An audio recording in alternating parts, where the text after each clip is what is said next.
Unity, duty, blue destiny? Oh, come on, guys. Just let me do a bionicle joke.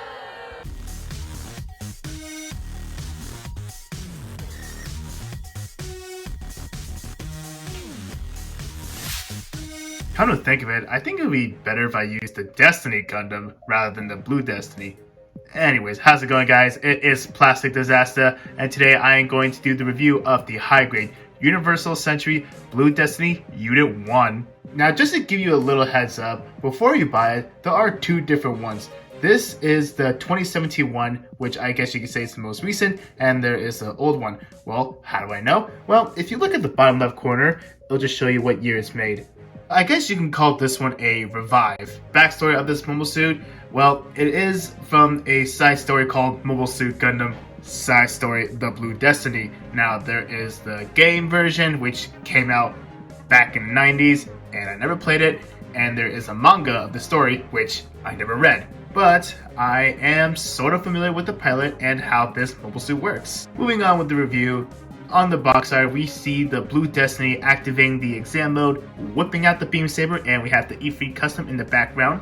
This side of the box, we have the front and rear shot of the kit. Moving on to the right, we see the Blue Destiny in the action pose and activating the exam mode. And right here, you have two different head options. Right here is the game version, and this is the manga version, and right down there is the weapon layout. Moving on to this side of the box, we see a nice CG render of the Blue Destiny about to go G Gundam on your ass. Right here is the information of the mobile suit. Feel free to pause if you want to read it.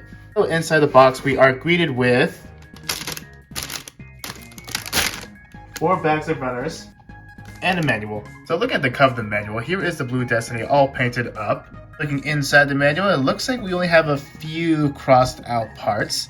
And from the looks of it, it looks like there are extra hand options. And moving on to the back of the manual, we have more information. We already saw this familiar action pose and where to place the marking stickers, a familiar CG render, and right down there is a color guide if you are painting it. Runner A1 is going to be a multicolored parts. We have the clear red, clear green, you got the lighter blue and the darker blue. And just a heads up, you only have one clear green and one clear red parts. So what I'm going to do is I'm going to put the clear green on the game head, and while I put the red piece on the manga head. On to runner A2, it's just all dark blue, and don't let the light blue here fool you. B1 is going to be another multicolored runner. We have dark blue right here, the lighter blue, the red, and the gray. Here we have runner B2, which is a copy of this section of the runner. Runner C1 is going to be the gray parts, and we have runner C2, which is a copy of this section. Runner D is going to be the light blue parts. Runner E is going to be the gray parts. Small polycap runner, beam saber effect parts, and finally we have the color correcting stickers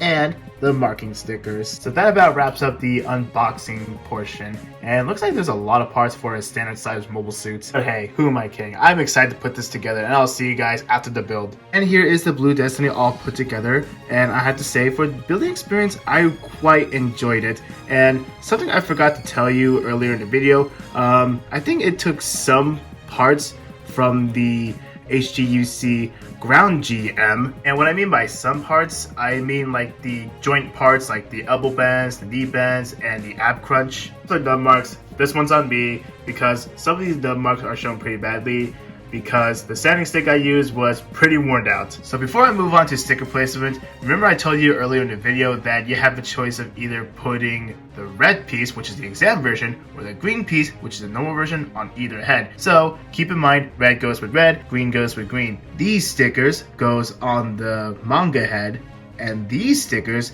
goes on the game head. 1 or 2 stickers goes onto the front of the head and the back of the head. 3 or 5 goes onto the front of the head, or 4 and 6 goes in the back of the head. The number 11 sticker, or the white sticker, goes onto this part of the antenna. The number 12 sticker goes onto the chest, while the number 13 stickers, they go onto the knees, and 1 goes onto the back skirt. Finally, the number 14 stickers, they go onto the thrusters on the side of the legs. As for seam lines, I gotta say, the head is actually well hidden because this is a seam line. but it could actually go as a detail. There's another seam line on the top of the shoulders right here, but that could go as a detail maybe. There's one on the side of the front arms, and those are pretty bad. One on the back of the leg, but that could go as a detail. And there's one on the ankle armors. And one last seam line going across the gun. As for the design, I really like how bulky it is, but it's not like too bulky. Kind of reminds me of that other GM I reviewed, which is the GM Striker.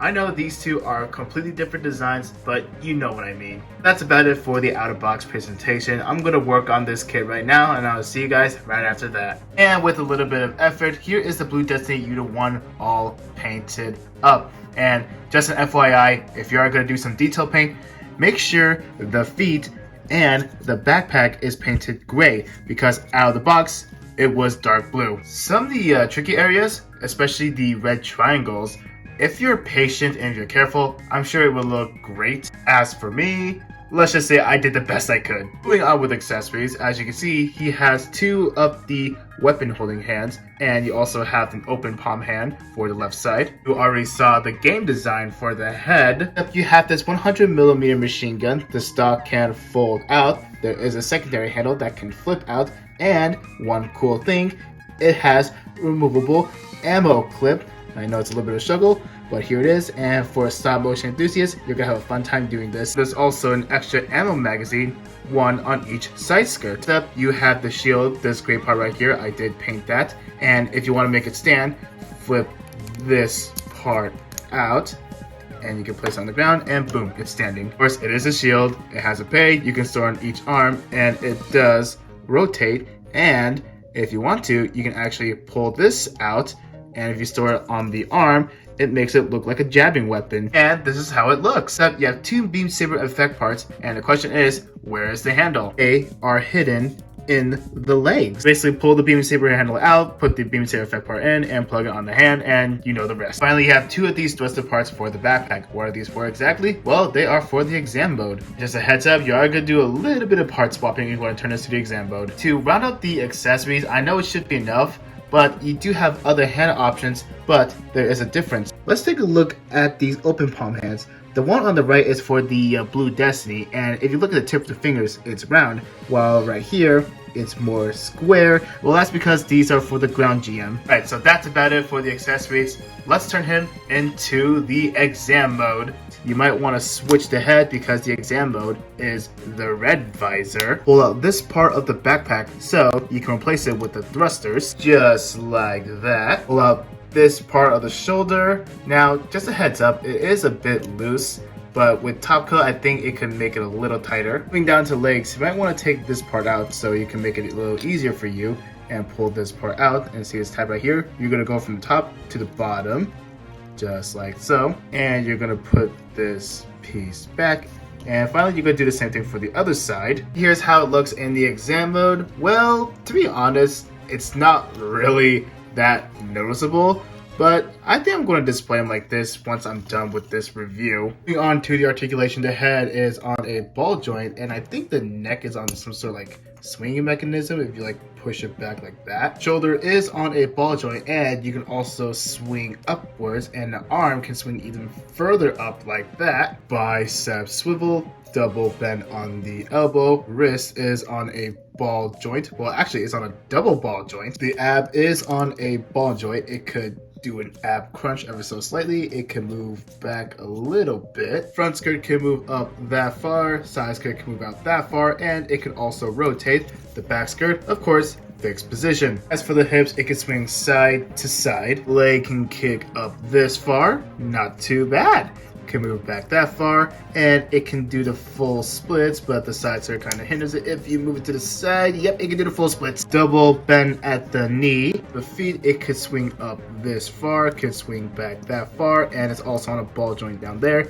Ankle armor can move up and down. The toes, let me get the ankle armor out of the way, it can move up this much. And as for the pivot, this is all you gotta get. I wish it could have been better. As for the backpack, well, nothing moves. Overall, the articulation on this kit is actually really good, except when you go to the ankle. As comparisons, here it is right next to the other 1 Year War Gundams, the standard size RX-72. and the Gundam EZ8. From the looks of it, they're all the same height. Let me ask you guys a question. Design-wise, what do you think looks more appealing? Let me know in the comments below. And here it is right next to the main antagonist, the Blue Destiny Unit 2. Now, if I had the Unit 3, they would look all great together. Finally, here he is right next to Optimus Prime and Godzilla. So that's about it for the size comparisons. Let's move on to my final thoughts. Moving on to my final thoughts, and yeah, I did recreate that one CG line art that you saw earlier in the video, and I even threw the shiny Gundam in there